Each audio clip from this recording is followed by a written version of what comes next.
কোন ব্যক্তি যদি তার গুনাহের উপরে অনুতপ্ত হয়, লজ্জিত হয় যে আমি সবার সামনে চোখে ফাঁকি দিতে পারলেও আমার মাওলার সামনে তো ফাঁকি দিতে পারবো না, এমন একটা জায়গায় গিয়ে অন্যায়টা করেছি যেখানে কোনো বন্ধুর চোখ নাই, আত্মীয়র চোখ নাই, পরিচিত অপরিচিত সব মানুষের চোখের আড়ালে গিয়া লুকাইয়া একটা গুনাহ করলো, বান্দার মনে তাৎক্ষণিক একটা ধাক্কা দিল। সবার চোখে যদিও ফাঁকি দিতে পেরেছি, কিন্তু আমার মালিকের চোখে তো ফাঁকি দিবার পারি নাই।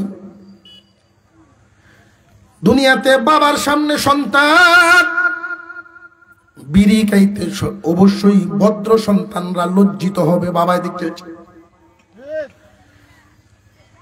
আমি তো আল্লাহর গোলাম, আমার মাওলারে দেখায় আমি এই গুনাহ কেমনে করলাম। গুনার উপর যখন মানুষ অনুতপ্ত হয়ে যায়, লজ্জিত হয়, তাৎক্ষণিকভাবে ফিরে আসে আর সংকল্প মজবুত করে আর জীবনে কোনো দিন এই গুনাহ করব না। তার ব্যাপারে ঘোষণা হলো সে যেন কোনো গুনাহই করে নাই, আল্লাহ তার এমন ভাবে মাফ করবেন যেন সে গুনাহই করে নাই। আল্লাহ তার বান্দারে কত ভালোবাসেন, আল্লাহ চান না তার কোনো একটা বান্দা জাহান্নামের আগুনে জ্বলুক, আল্লাহ চান না। আমরার যে ভবিষ্যৎ এটা অন্য কোনো প্রাণীর নাই। যাদেরকে আল্লাহ মানব রূপে পাঠাইছেন, যারা মানুষ, এদের শেষ ঠিকানা আর অন্যান্য প্রাণীদের শেষ ঠিকানা এক না। এই পৃথিবীতে যত প্রাণী আমরা চিনি বা না চিনি, সমস্ত প্রাণীগুলোকে আল্লাহ বানিয়েছেন আমাদের জন্য, আর আমাদেরকে আল্লাহ বানাইছেন আখিরাতের জন্য। অন্য কোনো প্রাণীকে আখিরাতে কোনো দরকার নাই। এই দুনিয়াতে অন্যান্য প্রাণীর দরকার, আল্লাহ এইভাবেই তাদেরকে ডিউটি দিয়েছেন। যেমন এই যে জমিনটা, আমরা অনেক সময় বর্ষি শিকারীদেরকে দেখতে পাই, কেঁচু বা কোনো এলাকায় জির বলে। জির আমাদের কোন কামে লাগে এটা আমরা অনেকেই বুঝি না। কিছু জির থাকে জমিনের উপরিভাগে, কিছু জির থাকে আরো মোটা জমিনের অনেক তলদেশে। জির যখন জমিনে চলে, খেয়াল করবেন সে রাস্তা নিজে নিজে করে চলে, মাটির নিচ দিয়েই সুড়ঙ্গ পথ রাস্তা করে করে চলে। আল্লাহ পাক এই জিরকে বানাইছেন, একটা ডিউটি দিছেন, জমিনের উপরিভাগে একদল, নিচের গভীরে একদল। তারা জমিনের মধ্যে চলাচল করবে, চলতে গিয়ে যে রাস্তা হবে এতে এই ভূমি অক্সিজেন পাবে। আল্লাহ যদি এই জির বানাইয়া খেদমত না করাইতেন, মাত্র 2.5 ঘন্টায় কিয়ামত হয়ে যেত। আর একটু জোরে করেন না সুবহানাল্লাহ। মহান আল্লাহ পাক কোন কোন প্রাণী বানাইছেন, ওরা আমাদের খেদমত এভাবে করে, আমরা কিছু খাইলাম, খেয়ে ফেলাই দিলাম। আমরা তো অনেক সময় মানবীয় যে গুণাবলী এগুলোর প্রকাশ করতে পারি না। নিজের ঘরে একটা ইঁদুর মারা গেছে, নিজেই মারছে বা এমনি মরছে, দুর্গন্ধ তৈরি হয়েছে।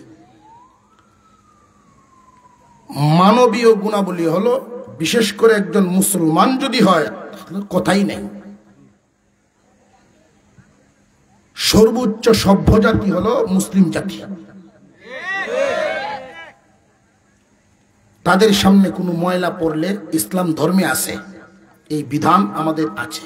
রাসূল ফজিলত বর্ণনা করেছেন, মানুষের কষ্ট হয় এমন কোনো বস্তু কেউ যদি নিজ দায়িত্বে সওয়াবের আশায় সরায়া দেয়, আল্লাহ পাক রব্বুল আলামিন খুশি হইয়া তাকে যে সওয়াবটা দেন, 10 বছর মসজিদে বসে ইতিকাফ করার সময়। অথচ ঘরের ইঁদুর, এই যে পচা দুর্গন্ধ তৈরি হয়েছে, জানালা খুইলে ঢিল দিয়ে ফেলাই দিলাম, এটা কি রক্ষণ করা হইল না অবহেলা? মুসলমানদের আদর্শ হবে জমিনকে পরিষ্কার পরিচ্ছন্ন রাখা। আমাদের চোখের সামনে যদি কিছু প্রাণী পড়ে, সভ্য মানুষদের সামনে পড়লে মাটির নিচে ফুটবে বা পরিষ্কার রাখবে। তো এই পৃথিবীতে এমন কিছু জায়গা আছে যেখানে মানুষ যেতে পারে না, কিন্তু প্রাণী ঠিকই মরে। যেমন সুন্দরবনের মতো জঙ্গল, আফ্রিকার মতো জঙ্গল, ভয়ঙ্কর ভয়ঙ্কর কিছু জায়গা, ওই সমস্ত ভয়ঙ্কর জায়গাগুলোতে বিষাক্ত ভয়ঙ্কর কিছু প্রাণীও মরে। মরার পরে এগুলো যখন পচে যায়, মহান আল্লাহ পাক আরেকটা প্রাণী বানাইছেন, এই মরা পচা প্রাণীগুলো খেয়ে হজম করে দেয়। এক সময় আমাদের দেশে এই প্রাণীরা আসা যাওয়া করত। শকুন বলে আমরা চিনি, শকুন। শকুন কি জবাই করে খাওয়ান যায়নি? নারা আওয়াজটা দিছে দেন। তবে এখন আমরা যে রাক্ষস হইছি, শকুনেরও ভয় আছেন। শকুনকে আল্লাহ বানাইছেন মানুষের খেদমত করার জন্য। মানুষের খেদমত সে কেমনে করে? জমিনে কোন প্রাণী যদি মারা যায়, এই প্রাণীটা খেয়ে হজম করে ফেলা দেয়। এই প্রাণী পচে গিয়ে অক্সিজেন দূষিত করতে পারে না। আফ্রিকা সুন্দরবনের মতো জঙ্গলে এমন এমন কিছু বিষাক্ত প্রাণী মারা যায়, যেগুলো পচে যদি দুর্গন্ধ ছড়াইতো, অক্সিজেনে মিশে যেত। শকুনের ডিউটি, শকুন পাখিটার ডিউটি যদি জমিনে না হইতো, 6 মাসে অক্সিজেন দূষিত হইয়া সব মানুষ মারা যাইত। কাছের একটা উদাহরণ দেই, লক্ষ্য করে দেখবেন।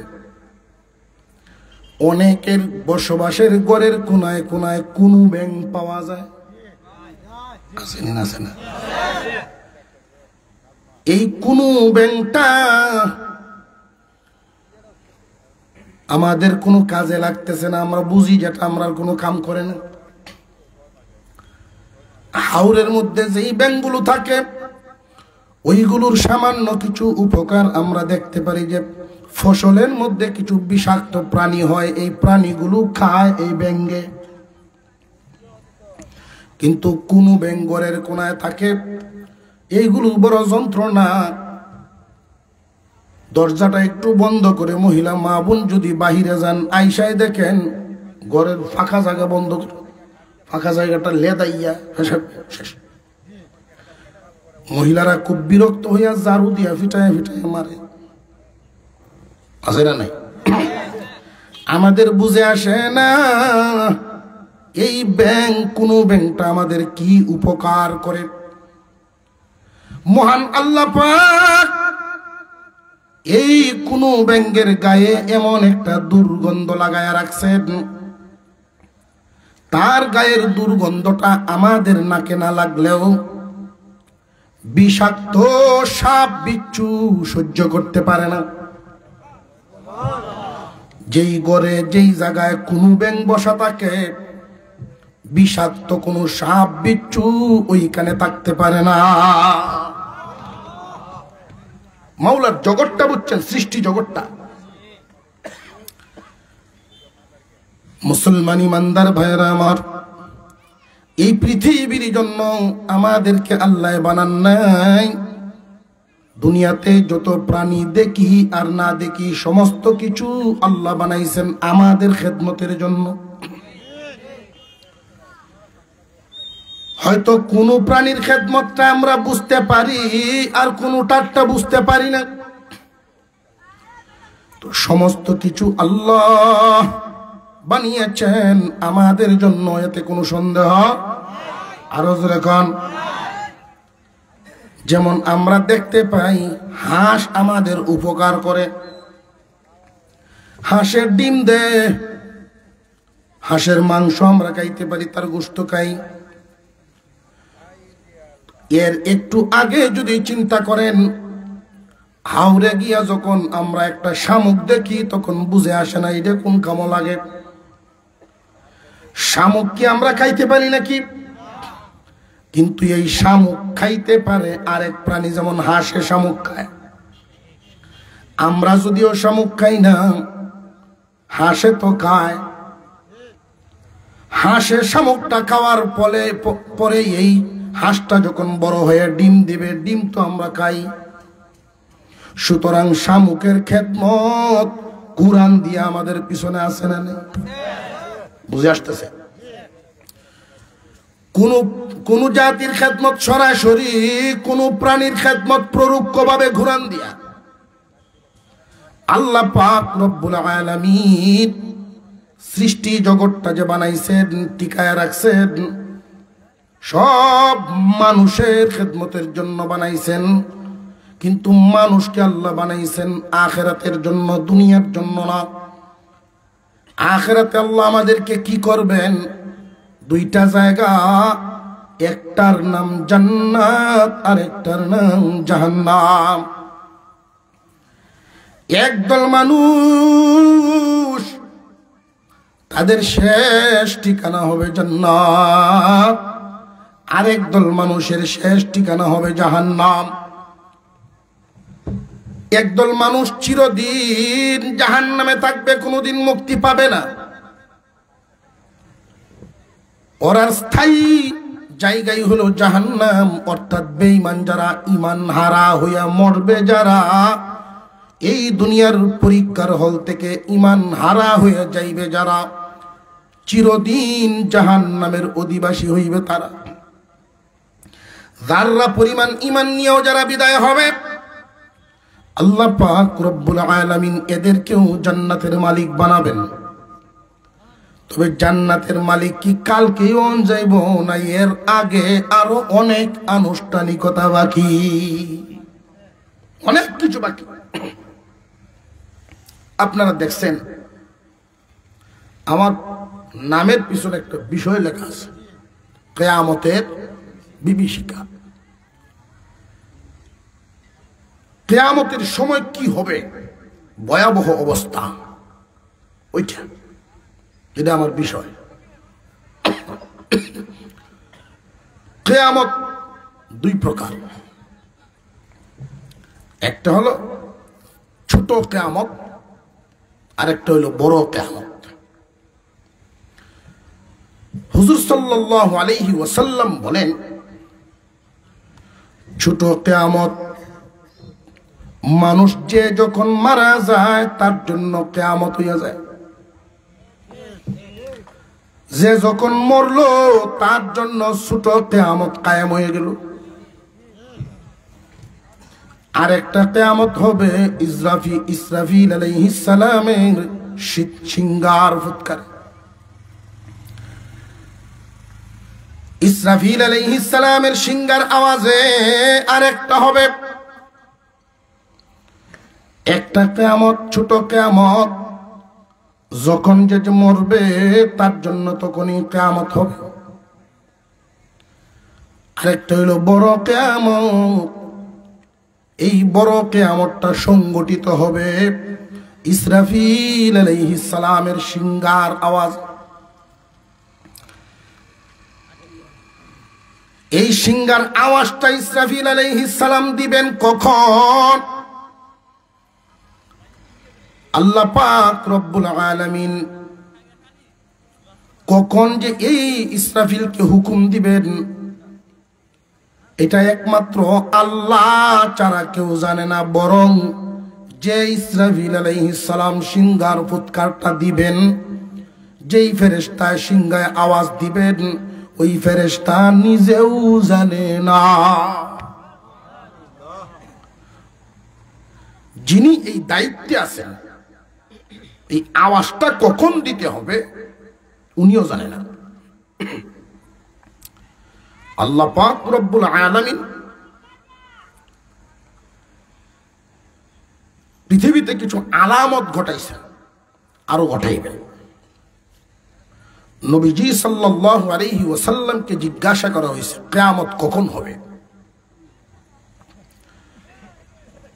আয়াত নাজিল হয়ে গেছে, হে নবী আপনি বলুন এই ব্যাপারে একমাত্র জানেন কে? আরো জোরে কোন। আয়াত নাজিল হয়ে গেছে, আপনি বলুন কিয়ামত কখন হবে একমাত্র আল্লাহ জানেন।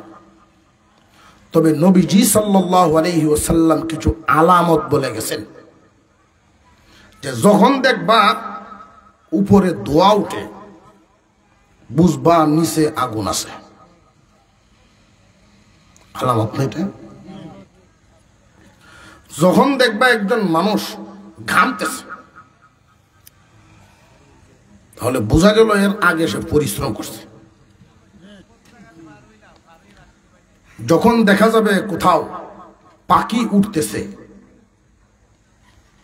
বুঝতে হবে নিচে ফিশারি বা পুকুর আছে, মাছের লোভে পাখি ওঠে। আলামত। হুজুর আকরাম সাল্লাল্লাহু আলাইহি ওয়াসাল্লাম কিয়ামত কখন হবে এটা বলেন নাই, তবে কিয়ামতের কিছু আলামত বলছেন। রে দুনিয়ার মানুষ, যখন পৃথিবীর জমিনে এই এই কাজগুলো ঘটবে তখন তোমরা বুঝে নিবে দুনিয়া বুড়া হয়ে গেছে, এই দুনিয়া আর বেশি দিন টিকবে না। এই আলামত গুলো আবার দুই ভাগে বিভক্ত। কিছু আলামত আলামতে সুগরা, কিছু আলামত আলামতে কুবরা। আলামতে সুগরা আলামতে কুবরা, ছোট আলামত বড় আলামত। ছোট আলামত যত বর্ণনা করেছেন আপনার আমার পয়গম্বর, এই ছোট আলামতের সব তো বলা যাবে না, বড় আলামতের সবগুলো বলা যাবে না। ছোট আলামত নবীজি যত বর্ণনা করেছেন এর মধ্যে প্রথমটাই হলো কিয়ামত যে হয়ে যাবে, বেশি দিন আর দুনিয়া টিকবে না। ছোট আলামত শুরু হয়ে গেছে আপনার আমার পয়গম্বরের আগমনের মাধ্যমে।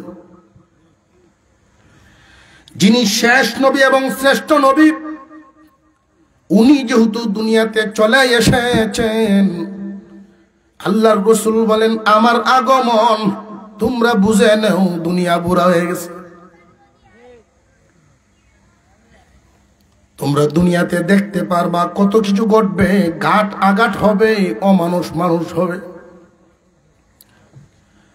মানুষের নৈতিকতার অধপতন হবে।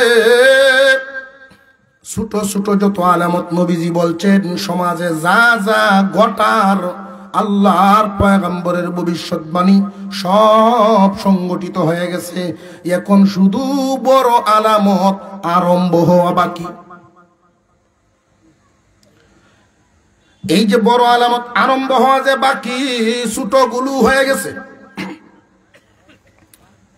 আল্লাহর রাসূল যে কয়টা বলছেন আমি এক দুইটা আপনাদের সামনে বর্ণনা করলেই বুঝতে পারবেন যে এগুলো বাকি রয়েছে না হইতেছে। নবীজি সাল্লাল্লাহু আলাইহি ওয়াসাল্লাম বলেন কিয়ামতের আগে সন্তান মা বাবার সাথে এমন আচরণ করবে যেমন কর্মচারীর সাথে করে। সন্তান মা বাবার সাথে এমন ভাবে আচরণ করবে যেমন আচরণ কর্মচারীর সাথে করে। এই জাতীয় আলামত বর্তমান সমাজে আমাদের সামনে কিছু না কিছু আছে না নাই? আল্লাহর পয়গম্বর বলেছেন, এমন একটা সমাজে এমন একটা আলামত দেখবে, হালালের চাইতে হারামের দিকে মানুষের আগ্রহ বাড়বে। বর্তমান সমাজে আমরা যদি নজর ঘুরাই, হালালের চাইতে হারামের দিকে মানুষের আগ্রহ কম না বেশি? সময়ের বরকত কমে যাবে, এমন একটা অবস্থা দাঁড়াবে, সময়ের বরকত কমে যাবে। কেমন কমবে? আগে যারা একদিনে যে পরিমাণ কাজ করতে পারত, এক সপ্তাহে এই পরিমাণ পারবে না। দিন হবে সপ্তাহের মতো, সপ্তাহ হবে মাসের মতো। অর্থাৎ সময়ের বরকত কমবে, অহেতুক কাজে সময় ব্যয় করবে। বর্তমান সময়ে সমাজের দিকে তাকাইলে কাজে সময় ব্যয় করে মানুষ বেশি না অকাজে বেশি? চায়ের দোকানে গেলে সময়ের অভাব নেই, ঘন্টাকে ঘন্টা চা খায় আর টেলিভিশন দেখা কাটায়। কিন্তু নবীর উম্মত মসজিদে গেলে একটা মিনিটের দাম বাইরে যায়। আমার উম্মত, আল্লাহর নবী আলামত বর্ণনা করেন, যখন দেখবা আমার উম্মতের এই অধপতনগুলো, আমার উম্মতের মধ্যে এইগুলো দেখতে পাইবা যে ভালো কাজে সময় কম দেয়, মন্দ কাজে সময় বেশি দেয়। এমন একটা সময় ছিল আমাদের সমাজে, কেউ যদি কারোর খবর নেওয়ার জন্য বাড়িওয়ালাদেরকে জিজ্ঞাসা করতো, উনি বাড়িতে নেই, না উনি বাড়িতে নাই, কোথায় গেছেন? মসজিদে গেছেন, আসবেন কখন জানা নাই, আল্লাহর ঘরে গেছেন, কখন ফিরে? আর যদি বলতো যে বাজারে গেছেন, আসবেন কখন, যে আপনি দাঁড়িয়ে থাকেন, হয়তো আপনি থাকতে থাকতেই চলে আসবেন। অর্থাৎ আল্লাহর ঘরে গেলে নেক কাজে যখন মুমিন যাইতো, কখন ফিরবে, নেক কাজের মজা কখন শেষ হয় আর কখন ফিরবে এটার কোনো ঠিক নেই। বাজার দুনিয়ার জরুরত পূরণের জন্য নবীজি বাজারকে নিকৃষ্ট জায়গা বলছেন। জমিনের সর্বোত্তম জায়গা আল্লাহর ঘর, মসজিদ। নিকৃষ্ট জায়গা হলো বাজার। নবীর উম্মত বর্তমান সময়ে মসজিদে সময় বেশি দেয় না বাজারে? আরো জোরে কোন? অধপতন আইসা গেছে, কিয়ামতের আলামতের ছোট আলামত গুলোর মধ্যে এগুলো ঘটছে। বাকি রইছে না হইতেছে চলমান। বর্তমান সময়ে যদি জিজ্ঞাসা করা হয় অমুক ভাই বাড়িতে নেই, না বাড়িতে নেই, কই গেছেন? মসজিদে গেছে। তুমি দাঁড়াও, এখনই তো আইব। তুমি দাঁড়ায় থাকতে থাকতেই চলে আসবেন, চিন্তার কারণ নেই। আর যদি বলেন বাজারে গেছে, আইতো ঘরে, না হইতো। কথা বুঝাইতেছে? খালি যদি চারটে খায়া ঘুমানির জায়গা পাইতো, বাজার থেকে আইলো না। হুজুর সাল্লাল্লাহু আলাইহি ওয়াসাল্লাম যেই আলামতগুলোর কথা বর্ণনা করেছেন, হালালের তুলনায় হারামে মজা পাইব বেশি। আমার উম্মত হালালের প্রতি আকৃষ্ট থাকবে কম, হারামের প্রতি আকৃষ্ট হবে বেশি। বর্তমান সময়ে লক্ষ্য করে দেখবেন, এই স্বভাবটা হলো কুকুরের স্বভাব। কুকুরের স্বভাব, কুকুরের দিকে তাকায় দেখবেন, গোশত মাছ দিয়ে সামনে বাদ দিবেন, পায়খানা সামনে রাখবেন, ক্ষুধার্ত কুকুর যখন আসবে বাত মাংসের দিকে যাইব পরে, এই মেডিসিন সেন্টার দিকে যাইব আগে। বর্তমান এই গ্রামে যদি পরিবার বা লোক সংখ্যা হয় 1000, উদাহরণস্বরূপ, এর মধ্যে হালাল বেচে বেচে চলা, চিন্তা করে খাওয়া, এই রকম সংখ্যা অর্ধেক পাবেন না, অনেক কম। সুদের পরিমাণ এত বাড়বে, এমন একটা সময় আসবে, নবীজি বলেন কিয়ামতের আগে অনেক মানুষ এই সুদ হারামটাকে হালালের সাথে তুলনা দিবে, হালালের মতো করে চালাইবে, নিজেরা এটাকে কর্ম হিসেবে গ্রহণ করবে। উম্মতে মুহাম্মাদি তখন অধঃপতন নিশ্চিত। জানবা তখন আল্লাহ পাক আসমানের রিজিক কমাইবে, কিয়ামত ঘটাইবে। এই আলামত বর্তমানে চলতেছে না চলতেছে না? মহান আল্লাহ পাক রব্বুল আলামিন কিয়ামত কখন ঘটাইবেন রাসূল এই টাইমটা উল্লেখ করেন নাই, আলামত বলেছেন। আলামতের মধ্যে ছোট আলামতও বলেছেন, বড় আলামতও বলেছেন। ছোট আলামত হলো আল্লাহর রাসূল বলেন ছোট আলামতের মধ্যে আমার আগমনটাই শুরু, আর এইগুলো হইব শেষ। সর্বশেষ ছোট আলামত ইঙ্গিত দিয়েছেন, সর্বশেষ যেই ছোট আলামত, এই পৃথিবীর জমিনে একটা ঘটনা ঘটবে, আশ্চর্য ঘটনা, যেটার জন্য মানুষ কোনোদিন প্রস্তুত না। প্রতিদিন আমরা পূর্ব আকাশে তাকায় থাকি, সূর্য ওঠার অপেক্ষা করি। নিয়ম মেনে প্রতিদিন সূর্যটা কোন দিকে ওঠে? এই পূর্ব দিকে সূর্য উঠা। একদিন হঠাৎ করে মানুষ দেখবে সূর্য তো উঠে না। আল্লাহু আকবার বলেন, আরো জোরে বলেন আল্লাহু আকবার। এই সূর্য উঠে না, মানুষ অপেক্ষা করতে থাকবে। সূর্য যেহেতু উঠে না, দিনের আলো আসে না, সময়টা হবে সুবে সাদিকের মতো, রাত শেষ, সূর্য ওঠা বাকি। এই যে ভোরবেলার সময়টা, এমন একটা টাইম পার করতে থাকবে মানুষ, শুয়ে থাকবে বিছানায়, 8 ঘন্টা 10 ঘন্টা চলে যাবে, সূর্য উঠে না, সকাল হয় না, মানুষ পিঠে ব্যথা ব্যথা অনুভব করবে, উঠবে। মা বোনরা রান্না বান্না করবেন, খাওয়া দাওয়া হইলো, কি হইলো কি হইলো, সূর্য কেন উঠে না? যদি কারেন্ট যাইতো, পল্লী বিদ্যুৎ অফিসে যোগাযোগ করলে কুচ পাওয়া গেল কোন জায়গাত কোন তার ভেসে। তো সূর্যের নিয়ন্ত্রণ কি জমিনের কোথাও আসেনি?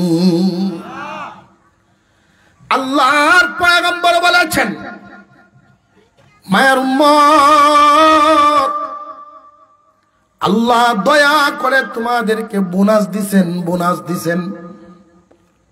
আমার আপনার পয়গম্বর শ্রেষ্ঠ নবী মুহাম্মদুর রাসূলুল্লাহর উসিলায় উম্মতে মুহাম্মাদি কিছু শ্রেষ্ঠ বোনাস পাইছে, যেই বোনাসগুলো অন্য কোন পয়গম্বরের উম্মতকে আল্লাহ দেন নাই।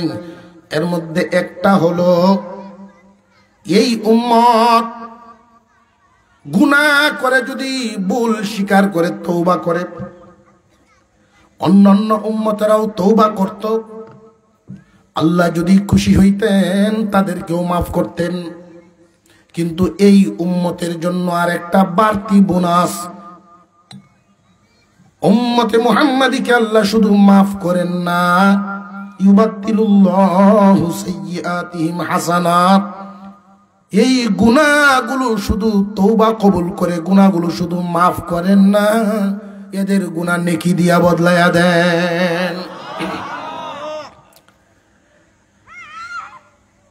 নবীর উসিলায় আমরা আরেকটা নিয়ামত পাইলাম, অন্যান্য উম্মতেরা ইবাদত করতে হতো বেশি, আর আমাদের ইবাদত কম, তারা বদলা পাইতো কম, আমরা ইবাদত করি কম, বদলা পাই বেশি। যেমন উদাহরণস্বরূপ নামাজ পড়ি 5 ওয়াক্ত, প্রত্যেকের আমল নামায় লেখা হয় 50 ওয়াক্ত।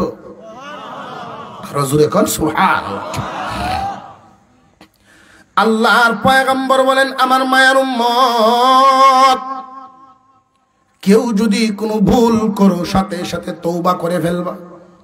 এই দুনিয়াতে তো কেউ থাকবা না, দুনিয়া থেকে চলে যেতেই হবে, এতে কোনো সন্দেহ নাই। কিন্তু যেতে যে হবে এই কথাটা মনে রাখবা, কোথায় যাইবা। আমাদের সামনে ভবিষ্যৎ আছে না নাই? প্রথম একটা স্টপিস, যার নাম কবরের জগৎ। ওইখান থেকে উঠতে হবে সব মানুষকে একসাথে। ওই জায়গাটার নাম হলো হাসরের ময়দান, হাসরের মাঠ, হিসাব নিকাশ। এরপরে হইল ফয়সালা, শেষ ঠিকানা জান্নাত অথবা জাহান্নাম। এই যে বাজারটা যেখানে বর্তমানে আমরা আছি, এই দুনিয়া কি স্থায়ী না অস্থায়ী? আরো জোরে। এই অস্থায়ী বাজার আল্লাহ কিন্তু রাখবেন না। অস্থায়ী বাজার মহান আল্লাহ এক সময় তছনছ করে দিবেন। কখন এগুলো করবেন খুব ভালো করে বুঝেন। মানুষের নৈতিক আদর্শ, নৈতিকতা এমন পর্যায়ে চলে যাবে, সারা দুনিয়ার অবস্থাটা বেশিরভাগ পাপাচারে ভরে যাবে। মহান আল্লাহ পাক আসমান টিকায় রাখছেন পাপীদের জন্য নয়, জমিন টিকায় রাখছেন পাপীদের জন্য নয়। হাদিসের মধ্যে রাসূল বলেছেন, যতক্ষণ পর্যন্ত একজন আল্লাহ বলনেওয়ালা থাকবে,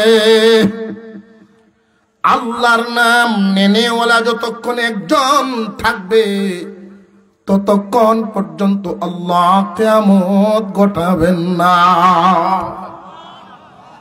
দুনিয়ার জমিনে, এই দুনিয়াতে আধুনিকতার আবিষ্কারক বিজ্ঞানী বলেন, কুজ্ঞানী বলেন, ওদের উসিলায় আল্লাহ কি জমিন টিকায় রাখছেন? আল্লাহ আল্লাহ বলনেওয়ালার উসিলা। যেই দিন অধপতন অবস্থাটা এমন হবে, আল্লাহওয়ালাদের দুনিয়াতে বেঁচে থাকাটাই কষ্টকর মনে হবে। যারা আল্লাহর ভয় ভিতরে লালন করেন, আল্লাহওয়ালাগণ রাস্তা দিয়ে হাঁটবেন, তাদের চোখের সামনে রাস্তার পাশে জিনা হবে। আল্লাহওয়ালাগণ এদেরকে মুখ খুলে কিছু বলতে পারবে না, বলাটাও নিষেধ। সরকার বিরোধী বা আইন বিরোধী। আপনি মানুষের স্বাধীনতার উপরে কথা বললেন কেন? এদের এই অনৈতিক কাজ দেখার জন্য তো সরকার আছে। আপনি আইন হাতে তুললেন কেন? চলেন থানায়। অথচ সৎ কাজের আদেশ, অসৎ কাজে নিষেধ করা ইসলামে আছে না নাই? জানিয়ে রাখবেন মুসলমান, যখন এই সৎ কাজের আদেশ, অসৎ কাজের বাধাটা সমাজ থেকে উঠে যাবে, তখন এই বাতিলদের আইন সমাজে প্রবর্তন হবে। বাতিলদের আইন কেমন? আপনি হক কথা বলতে পারবেন না, যে আপনি হক বলার কে? হক তো হক কইব সরকারের, আইন দেখবো সরকার। কথা বুঝে আসতেছে? রাস্তায়, রাস্তার কিনারে, গাড়িতে, রাস্তায়, পথে ঘাটে, লোক সমাজে ছেলে মেয়েরা অনৈতিক কাজকর্মের মধ্যে লিপ্ত হবে। নামাজি মুমিন মুসল্লিরা এই দিক দিয়া যাবে, সর্বোচ্চ এই পরিমাণ বলতে পারবে, ভাই বোনেরা তোমরা একটু আড়ালে যাও, কারণ অন্যায় কাজটা দেখলেও তো গুনাহ, মন বদলিতে পারে। তোমরা একটু গাছের আড়ালে যাও, এতটুকুন বলতে পারবো, তাও তারা যেন গুসা না হয়। তখন মুমিনের মনের হালত কেমন থাকবে জমিনে আল্লাহ এবার বুঝেন। তখনকার সময়ে সঠিক পথে চলনেওয়ালারা কি শান্তিতে থাকবে না না মানসিক ভাবে অশান্তি? বুঝতেছেন বিষয়টা? বুঝতেছেন? এই মানসিক অশান্তিতে থাকতে আল্লাহ দিবেন না, তখনই তাদেরকে উঠায়া নিবেন। কেমনে উঠায় নিবেন? কেমনে? আল্লাহর পক্ষ থেকে একটা রহমতের হাওয়া প্রবাহিত হবে। তখনকার সময়ে যে সমস্ত খাঁটি ইমানদার মুমিন বান্দারা থাকবেন জমিনে, এদের গায়ে এই বাতাসটা যখন তাদের বগলে লাগবে, ইমানদার মুমিনগণ দুনিয়ার জমিন থেকে বিদায় হয়ে যাবেন। তবে এর আগে কঠিন কঠিন কয়েকটা আলামত নবীজি বর্ণনা করেছেন। ছোট আলামতগুলো যখন শেষ হয়ে যাবে তখন বড় আলামত শুরু হবে। বড় আলামত কোনো কোনো জায়গায় 10টা আলামত বর্ণনা হয়েছে। এর মধ্যে একটা বলতেছিলাম এমন, হঠাৎ করে দেখা যাবে সূর্য ওঠা বন্ধ। দুনিয়ার মানুষ মায়ার উম্মত, আল্লাহর পয়গম্বর বলেন যেই দিন সূর্য ওঠা বন্ধ হবে ওই দিন তওবার দরজাটাও বন্ধ হয়ে যাবে। উম্মতে মুহাম্মাদির জন্য আল্লাহর রাসূল বলেন তোমরা তওবা করবা, তওবা করবা, বেশি বেশি তওবা করবা, গুনাহগুলো মাফ করে রাখবা। কারণ একটা কাপড় পরিধান করলে ময়লা হইতেই পারে, আশ্চর্যের কিছু না। ঠিক না? ঠিক। আরে গলা আমার ইন্নে ভাঙ্গা, আপনার তোর ভাঙ্গা না। কাপড় একটা পরিধান করলে ময়লা হওয়াটা কি অস্বাভাবিক না স্বাভাবিক? কিন্তু এই ময়লা ভরা কাপড়টা যদি ঘরের কোনায় রাইখা দেয় এক সময় ব্যবহারের যোগ্যই থাকবে না। ময়লা কাপড়টা যদি সাথে সাথে সাফ করায় ফেলে আবার পবিত্র হইল, সাফ হয়ে গেল। দুনিয়ার জমিনে মানুষ চলতে ফিরতে শয়তানের ধোঁকায় গুনাহ হইতে পারে। গুনাহ করিও না, কিন্তু হয়ে যদি যায় গুনার ময়লা গায়ে লাগায় রাইখো না। আল্লাহ পাক রব্বুল আলামিনের পয়গম্বর তওবার অনেক দোয়া শিখাইছেন। এমনকি একটা বর্ণনা এমন আছে, আত-তাইবু মিনাজ যামবি কামাল্লা যামবা লাহু। কোন ব্যক্তি যদি তার গুনাহের উপরে অনুতপ্ত হয়, লজ্জিত হয় যে আমি সবার সামনে চোখে ফাঁকি দিতে পারলেও আমার মাওলার সামনে তো ফাঁকি দিতে পারবো না, এমন একটা জায়গায় গিয়ে অন্যায়টা করেছি যেখানে কোনো বন্ধুর চোখ নাই, আত্মীয়র চোখ নাই, পরিচিত অপরিচিত সব মানুষের চোখের আড়ালে গিয়া লুকাইয়া একটা গুনাহ করলো। বান্দার মনে তাৎক্ষণিক একটা ধাক্কা দিল, সবার চোখে যদিও ফাঁকি দিতে পেরেছি কিন্তু আমার মালিকের চোখে তো ফাঁকি দিবার পারি নাই। দুনিয়াতে বাবার সামনে সন্তান বিড়ি খাইতে অবশ্যই ভদ্র সন্তানরা লজ্জিত হবে, বাবাই দেখতে আমি তো আল্লাহর গোলাম, আমার মাওলারে দেখায় আমি এই গুনাহ কেমনে করলাম। গুনার উপর যখন মানুষ অনুতপ্ত হয়ে যায়, লজ্জিত হয়, তাৎক্ষণিকভাবে ফিরে আসে আর সংকল্প মজবুত করে আর জীবনে কোনো দিন এই গুনাহ করব না। তার ব্যাপারে ঘোষণা হলো সে যেন কোনো গুনাহই করে নাই, আল্লাহ তার এমন ভাবে মাফ করবেন যেন সে গুনাহই করে নাই। আল্লাহ তার বান্দারে কত ভালোবাসেন, আল্লাহ চান না তার কোনো একটা বান্দা জাহান্নামের আগুনে জ্বলুক, আল্লাহ চান না। হুজুর আকরাম সাল্লাল্লাহু আলাইহি ওয়াসাল্লাম বর্ণনা করেন, আমার উম্মতেরা রে তোমরা বেশি বেশি করে তওবা করবা। তোমাদের তওবার কারণে জবানের মর্যাদা, জবানের দাম আল্লাহ বাড়ায়া দিবেন। কিয়ামত হবে কখন? এই আলামত গুলো ঘটবে যখন। আলামতের সর্বপ্রথম আলামত কোনটা? আল্লাহর রসুলের আগমন। আল্লাহর রসুলের আগমন দিয়েই শুরু হয়ে গেছে যে কিয়ামত আর বেশি দূর না। এই আলামতগুলোর মধ্যে ছোট আলামতও আছে, বড় আলামতও আছে। ছোট ছোট আলামতগুলোর মধ্যে কয়েকটা তো বললাম, এমন কোন আলামত নাই যে ছোট আলামত এখনো বাকি রয়েছে, সব হইতে গেছে। বড় বড় আলামতের মধ্যে বাকি আছে বড়গুলো। এর মধ্যে একটা বলছি, সূর্য ওঠা বন্ধ থাকবে, সূর্য উঠবে না, মানুষ খানা পিনা খাইয়া এই অবস্থায় আবার গিয়া শুইবে, গড়াগড়ি করবে না, উঠবে না। মানুষের ভিতরে একটা ভয় কাজ করতে থাকবে। তখন আলেমদের জবানে হাদিসের এই কথাগুলো যারা শুনছে তারা বলবে যে হুজুররা কইছেন ঠিক হইল। তখন মানুষ দৌড়াইতে থাকবে আল্লাহর ঘরের দিকে। তখনকার সময়ের যারা থাকবে দুনিয়ায়, বাবা ছেলেদেরকে ডাকতে থাকবে, হায় তাড়াতাড়ি আয়। সূর্য উঠা যে বন্ধ হইছে, মনে হয় ওই কারবারটাই শুরু হইছে, তওবার দরজা বন্ধ হইতেছে।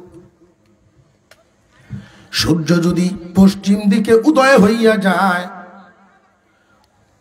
মানুষের তওবার দরজা তখন বন্ধ হইয়া এমন ভাবে থাকবে দুনিয়ার মানুষের দোয়া আর কবুল হবে না। আল্লাহর রাসূল বলেন, পশ্চিম আকাশে 70 মাইল প্রশস্ত, 70 মাইল প্রশস্ত একটা দরজা আছে। এই দরজাটা আল্লাহ রাখছেন, দুনিয়ার জমিন থেকে কোনো মানুষ যখন তওবা করে এই দরজাটা দিয়ে প্রবেশ করে। এটা তওবার দরজা। তওবার দরজা বন্ধ হওয়ার আগে জলদি তওবা কইরলো। আজকে না কালকে, কালকে না কালকে করবা না, না। কিয়ামত দুই ভাবে হয়, ইসরাফিলের সিংহাই হইব একটা, আজরাইলের থাবাই হইব আরেকটা। বান্দা তোমার এই ছোট কিয়ামতটা কোন দিন হয়ে যায় ঠিক নাই। ছোট কিয়ামত তোমার জন্য কখন ঘটিয়া যায় ঠিক নাই রে ভাই। আজরাইলের থাবাটা খাইবার আগেই তুমি তওবা করে ফেলো, দরজাটা খোলা আছে। আল্লাহ দরজা খুইলা রাখছেন, তওবা যে করবা, খাটিয়ে দিলে, মজবুত দিলে তওবা করো, আল্লাহ তোমারে শেষ নবীর উম্মত হওয়ার কারণে শুধু মাফ করবেন তা না, পিছনের গুনাহগুলো নেকি দিয়ে বদলায়া দিবেন।